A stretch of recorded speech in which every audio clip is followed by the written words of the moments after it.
예레미야 21장 8절로 10절까지 우리 같이 읽겠습니다. 시작. 여호와께서 말씀하시기를 보라, 내가 너희 앞에 생명의 길과 사망의 길을 두었노라. 너는 이 백성에게 전하라 하셨느니라. 이 성읍에 사는 자는 칼과 기근과 전염병에 죽으려니와 너희를 애워싼 갈대아인에게 나가서 항복하는 자는 살 것이나 그의 목숨은 전리품같이 되리라. 여호와의 말씀이니라. 내가 나의 얼굴을 이 성읍으로 향함은 복을 내리기 위함이 아니요 화를 내리기 위함이라. 이 성읍이 바벨론 왕의 손에 넘김이 될 것이요 그는 그것을 불사르리라. 예레미야서를 계속 나누는 동안 예레미야의 고충을 보게 됩니다. 예레미야의 고충이 뭐였냐면 사람들이 원하는 말을 해줄 수 없다는 것이었습니다. 물론 그 당시에 거짓 선지자들은 계속해서 그런 일은 일어나지 않는다. 저 악한 예레미야는 이 나라가 망하기를 기대하고 바라고 또 저 바벨론으로부터 뇌물을 먹고 저렇게 매국노 같은 예언을 계속 해내는 것이다. 그렇게 예레미야를 아주 그냥 천대했습니다. 고독하게 싸워 나가는 것이죠. 대부분의 많은 선지자들이 자기의 마음에서 나오는 또 백성이 듣고 싶어하는 그들이 생각할 때 지금은 희망이 필요한 세대야 이렇게 생각했던 것이죠. 그래서 괜찮다. 이 성은 하나님의 예배당이 있는 성전이 있는 예루살렘은 절대로 망할 수가 없다. 하나님이 계신데 어떻게 망하겠냐. 이렇게 이제 접근을 함으로 말미암아 회개할 기회를 빼앗아 버렸습니다. 그러니까 회개만이 어떻게 보면 돌이킬 수 있는 기회가 되고 하나님께서 심판을 유보할 수 있는 유일한 것이 회개인데 안 해도 괜찮아. 하나님께서 도와주실 거야 만 얘기하다 보니까 회개를 하지 않아요. 자신들의 죄를 회개하지 않습니다. 또 마지막 때가 되면 네가 잘못하는 것을 하나님의 말씀으로 책망을 하더라도 그 말씀을 듣고 회개하는 게 아니고 반발을 합니다. 나만 그러냐는 듯이 또 그럴 수도 있지 않느냐 이런 식으로 그 사람이 악하기 때문에 그거를 자꾸만 받아들이지 않고 거역하고 반항하는 것이죠. 그러니까 하나님의 심판을 재촉하는 것입니다. 하나님께서 뭐라고 하냐면 그 바벨론이 와서 예루살렘 성이 함락되기 전에 한 2년 정도 포위를 했어요. 우리가 생각을 해보십시다. 2년 정도 포위를 하면요 남아있을 게 아무것도 없습니다. 2년 정도.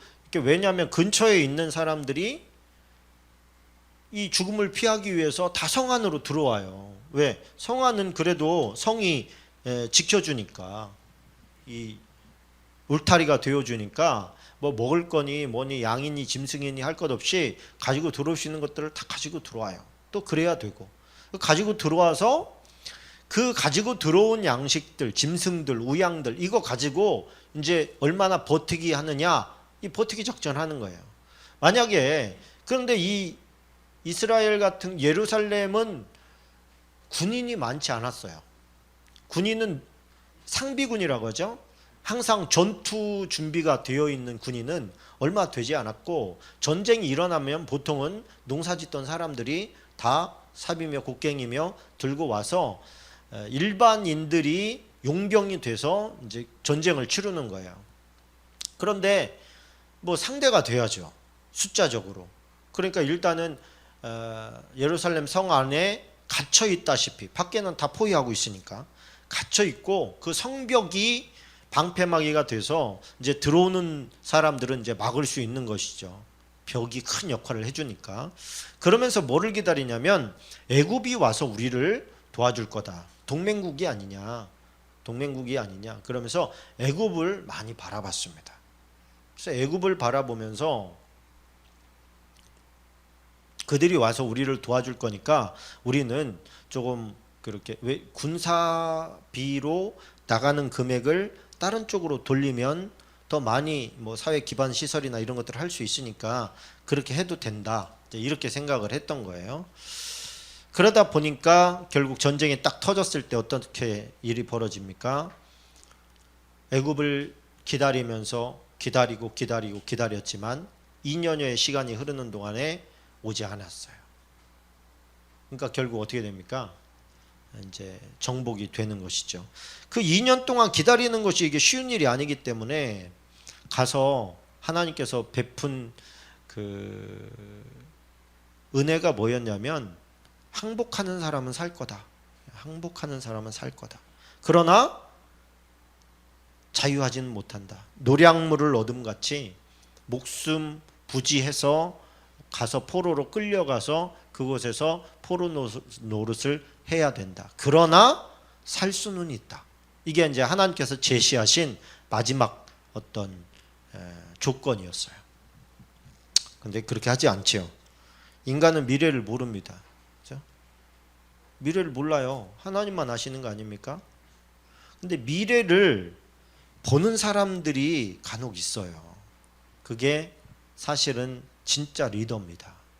이렇게 되면 앞으로 어떻게 되는지 뻔하다. 보인다 안 봐도 이게 리더거든요.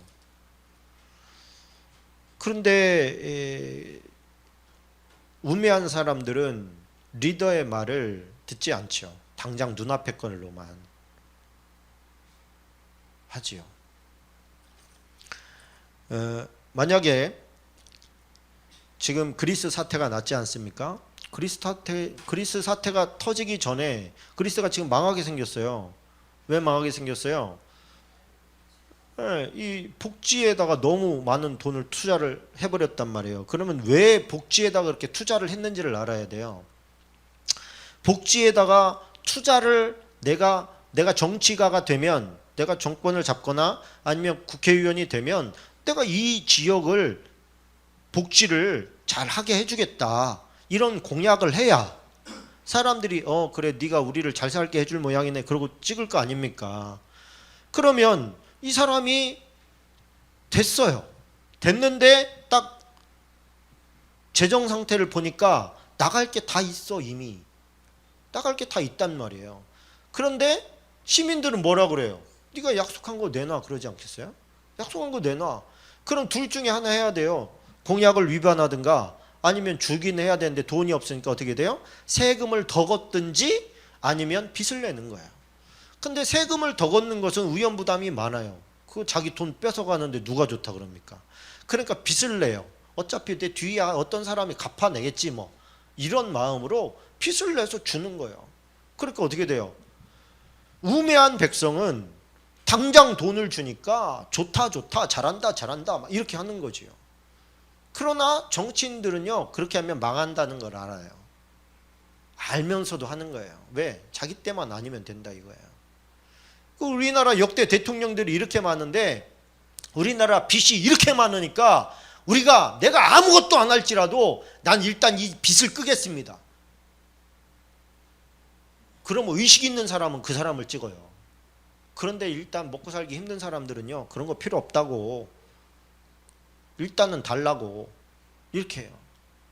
그럼 어떤 일이 벌어집니까? 다 망하는 거예요.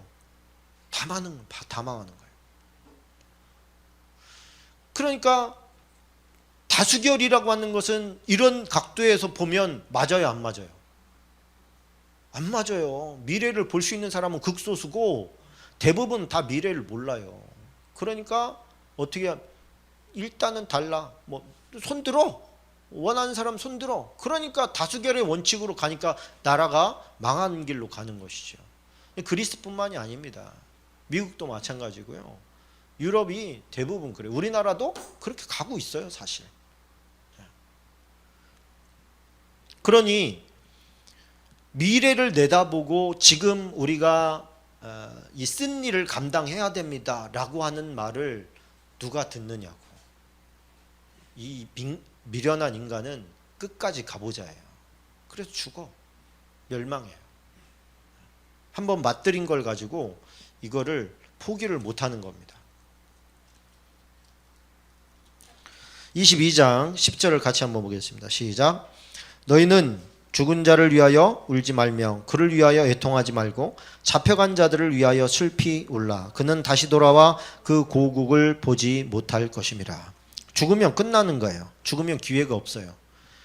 죽으면 기회가 없어요. 그런데 끌려간 사람은요, 회개할 기회가 있어요. 그래서 그들을 위해서 울으라는 거예요.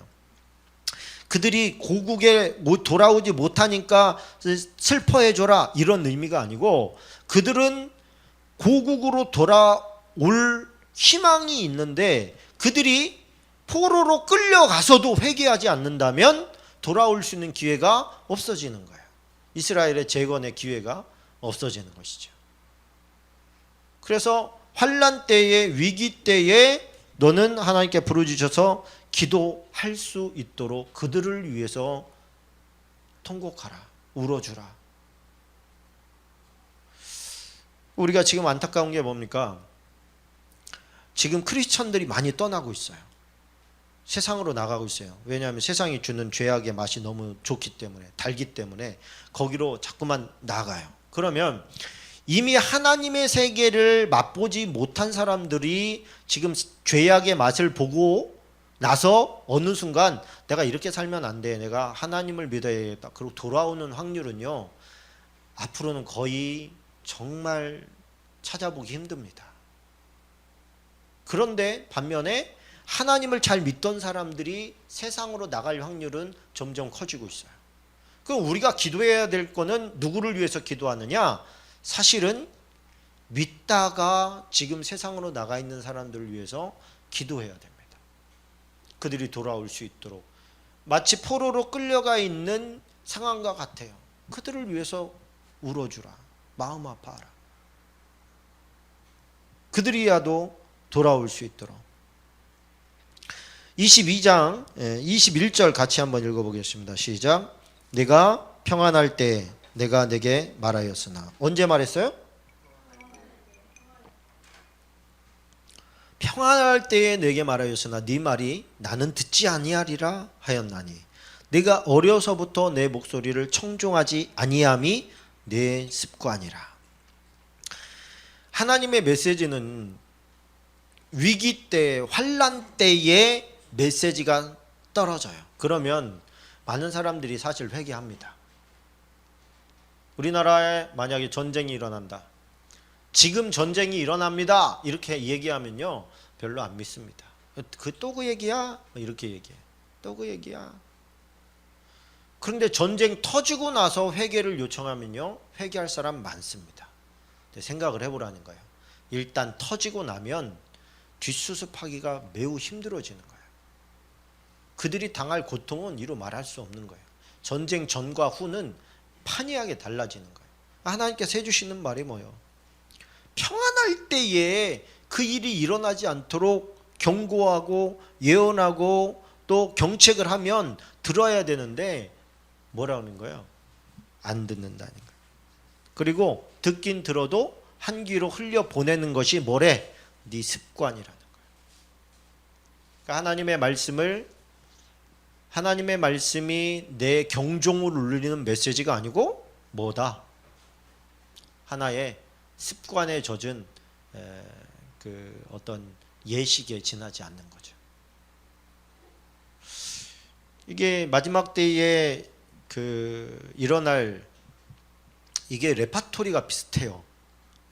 하나님의 심판 전에 일어나는 일들이 레파토리가 비슷해요. 하나님의 말씀이 먹히지가 않아요. 하나님의 말씀은 하나님의 말씀이고요. 그럼에도 불구하고 계속해서 이렇게 전해야 되는 이유가 뭐냐면 그 중에서도 그래 내가 이렇게 살면 안 되지, 바르게 살아야지, 하나님 보시기에 아름답게 살아야지 라고 결심하는 사람이 가뭄에 콩나듯이 한 명씩 있기 때문이죠. 23장 5절 6절 같이 한번 보겠습니다. 시작. 여호와의 말씀인지라 보라 때가 이르리니 내가 다윗에게 한 의로운 가지를 일으킬 것이라. 그가 왕이 되어 지혜롭게 다스리며 세상에서 정의와 공의를 행할 것이며 그의 날에 유다는 구원을 받겠고 이스라엘은 평안히 살 것이며 그의 이름은 여호와 우리의 공이라 일컬음을 받으리라. 그의 이름은 누구래요? 여호와래요. 여호와가 다스리는 시대가 너희가 올 거다. 너희에게 올 거다. 이게 포로로 끌려가는 마당에 주신 희망의 메시지입니다. 그래서 포로 생활하면서 그들이 이렇게 기록된 다윗의 자손, 다윗의 가지, 이 메시아를 기다리면서 희망을 가졌던 거예요. 그러니까 엄밀히 말하면 메시아 사상은 예레미야 때부터 시작됐다고 봐야 됩니다. 그 전에는 누구를 기다렸어요? 여자의 후손을 기다렸어요. 여자의 후손. 그런데 결국 가보니 여자의 후손과 다윗의 가지, 이 메시아는 같은 분이셨어요. 13절로 15절까지 읽어봅니다. 시작. 내가 사마리아 선지자들 가운데 우매함을 보았나니 그들은 바알을 의지하고 예언하여 내 백성 이스라엘을 그릇되게 하였고 내가 예루살렘 선지자들 가운데서도 가증한 일을 보았나니 그들은 간음을 행하며 거짓을 말하며 악을 행하는 자의 손을 강하게 하여 사람으로 그 악에서 돌이킴이 없게 하였은즉 그들은 다 내 앞에서 소돔과 다름이 없고 그 주민은 고모라와 다름이 없느니라. 그러므로 만군의 여호와께서 선지자에 대하여 이와 같이 말씀하시니라. 보라, 내가 그들에게 쑥을 먹이며 독한 물을 마시게 하리니 이는 사악이 예루살렘 선지자들로부터 나와서 온 땅에 퍼짐이라 하시니라. 자, 보세요. 13절에는 사마리아 선지자들이 나옵니다. 14절에는 예루살렘 선지자들이 나옵니다. 북이스라엘이 먼저 망했어요? 남유대가 먼저 망했어요? 북이스라엘이 먼저 망했어요. 북이스라엘이 BC 721년에 망했단 말입니다. 근데 그 망하기 전에 선지자들이 뭐라 그랬어요? 망한다 그랬어요? 안 망한다 그랬어요? 안 망한다 그랬어요. 안 망한다 그랬어요. 하나님이 보호하사 우리나라 만세 그랬단 말이에요. 그런데 망했단 말이에요. 그럼 망했다는 얘기는 뭐냐면 그때의 선지자가 다 뭐였다? 가짜였다. 가짜였다. 회개의 메시지를 전하지 않았어요. 왜 전하지 않았어요? 인기 없어요. 회개의 메시지 전하면. 희망의 메시지를 전해야 사람들이 돈보따리를 헌금을 가지고 와서 그 얘기를 듣고 싶어요. 회개하라고 하고 지금 삶에서 돌이키라고 하고 하나님 뜻대로 살아라고 하는 선지자는요 완전히 찬밥이에요. 찬밥. 망한 걸로 봤으면 그때 선지자들이 하는 말과 지금 유대에 있는 이 예루살렘의 선지자들 니네가 지금 저들이 말한 거랑 똑같이 얘기하고 있잖아. 그러면 머리가 있으면 좀 생각을 해봐라. 그 얘기죠. 그러면서 뭐라 그래요? 간음을 행하고 거짓말을 행하고 악을 행하는 자의 손을 강하게 뭐 그들에게 용기를 줘. 하나님이 함께 하시니 뭐 강하고 담대하십시오 막 그러면서 무슨 강하고 담대 죄 짓는데 말도 안 되는 짓거리를 하는데 인기는 좋아요. 아 용기가 생겨. 아, 그 목사님 설교는 정말 능력 있는 것 같아. 위로가 넘쳐 힘이 넘쳐 막 그러면서. 근데 하나님의 뜻대로 회개를 요구하고 거룩을 요구하고 성별되게 살으라고 하는 건요 인기가 없어요. 사업 성공해라, 돈 많이 벌어라, 승진해라, 큰 집 사라, 큰 자동차로 바꿔야지 이런 말들은 막 혹한데 왜 그렇습니까? 사람의 관심이 영적인 거에 없다는 얘기예요. 영적인 거에는 관심이 없고 육적으로 내가 돈 더 많이 벌고 더 큰 집 사고 더 좋은 자동차 사는 거에는 온통 관심이 거기에 다가 있는데 그거에 대해서 딱딱 얘기를 해주거든. 막 잘 되라고 해주거든. 내가 기도해 주겠다고 그러거든. 그러니까 하나님이 뭐라 그래요? 이 사악이 예루살렘 선지자들로부터 나왔다. 그러니까 이 땅도 마찬가지인 것 같습니다. 제가 참 목회자로서 너무 부끄럽고 죄송하지만 이 땅이 이렇게 타락한 것은 목회자들의 책임이라고 봅니다. 요즘엔 참 거룩을 외치지 않아요. 회개하라고 말하지 않습니다. 크리스천들이 죄짓고 있는데 크리스천들이 타락하고 있는데도 회개하라고 얘기하지 않아요. 위로가 필요하대.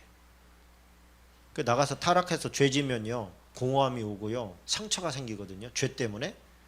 근데 그 죄를 회개하라고 얘기하지 않고 그 죄가 그 위로받기를 원해. 그렇게 죄 짓고 나서 상처받은 그 마음을 위로해 주기를 바래, 사람은. 에? 그런데 그걸 그렇게 해줘요. 그러니 돌이킴이 없는 거예요.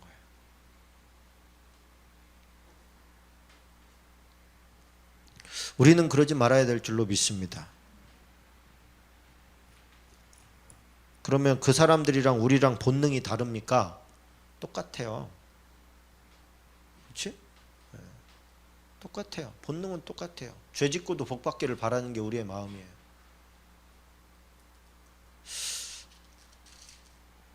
하나님께서는 어디를 보십니까? 중심을 보셔요. 마음을 보셔요. 신약에서 제일 부러운 사람이 나다나엘. 넌 참 이스라엘 사람이다. 네 안에 간사한 것이 없다. 나다나엘은 처음에 예수님 무슨 나사렛에서 선한 게 날 수 있냐고요? 비아냥거렸던 사람이에요. 그런 사람임에도 불구하고 그 속은 하나님 보시기에 깨끗했다는 거예요. 깨끗했다는 거예요. 그는 예수님을 비난했는데 예수님은 그를 칭찬했어요. 왜냐? 그가 예수님을 제대로 모를 때였으니까. 참 메시아가 오면 어떤 사람을 찾을 것인가? 마음이 정결한 자가 아니겠느냐, 말씀대로. 그렇다면 내가 마음을 정결케 해야지. 그리고 무화과 나무 아래서 맨날 기도하는 거예요. 내 마음을 정결케 해달라고 도움을 구하는 거예요.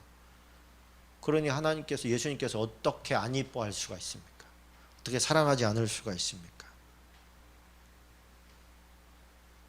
24장까지 보겠습니다. 24장 4절로 7절입니다. 시작. 여호와의 말씀이 또 내게 임하니라. 이르시되 이스라엘의 하나님 여호와께서 이같이 말씀하시니라. 내가 이곳에서 옮겨 갈대아인의 땅에 이르게 할 유다 포로를 이 좋은 무화과 같이 잘 돌볼 것이라. 내가 그들을 돌아보아 좋게 하여 다시 이 땅으로 인도하여 세우고 헐지 아니하며 심고 뽑지 아니하겠고, 내가 여호와인 줄 아는 마음을 그들에게 주어서 그들이 전심으로 내게 돌아오게 하리니 그들은 내 백성이 되겠고 나는 그들의 하나님이 되리라. 그러니까 하나님의 뜻대로 사는 것도 주권이 누구에게 있어요? 내 마음에 있어요? 하나님께 있어요? 하나님께 있어요, 사실은.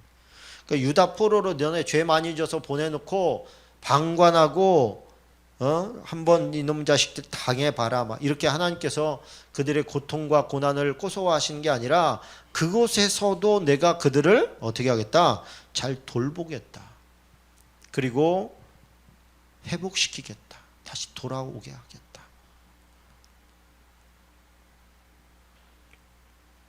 그것이 하나님의 마음입니다.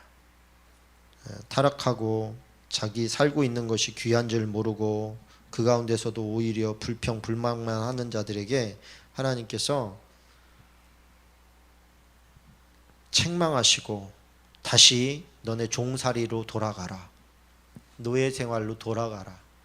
너네가 너무 옛날의 아픔과 괴로움을 잊고 사는구나. 그때로 돌아가 봐, 다시. 그리고서 다시 훈련장으로 보내서 열심히 특수훈련 받게 하시고 그 다음에 준비되면 다시 그들로 돌아오게 하겠다는 거예요.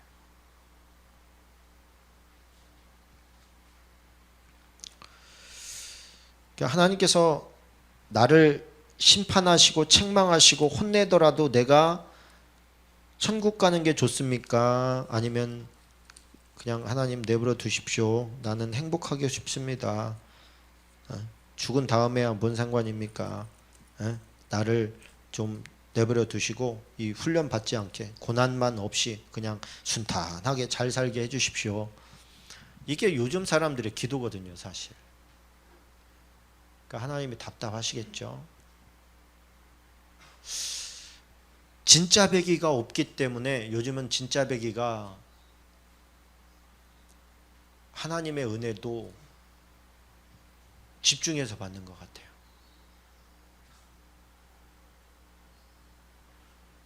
옛날에는 막 무수히 많은 사람들이 정말 하늘나라를 향해서 막 기도하면서 진군하는 무리들이 많았는데, 그러니까 막 하나님의 은혜가 전체적으로 막 다 부어졌다가 요즘에는 전체적으로 부어질 게 소수한테 집중된 것 같아요. 하나님을 구하는 사람들, 하나님의 얼굴을 구하는 사람들, 또 죄악으로부터 스스로를 점검하면서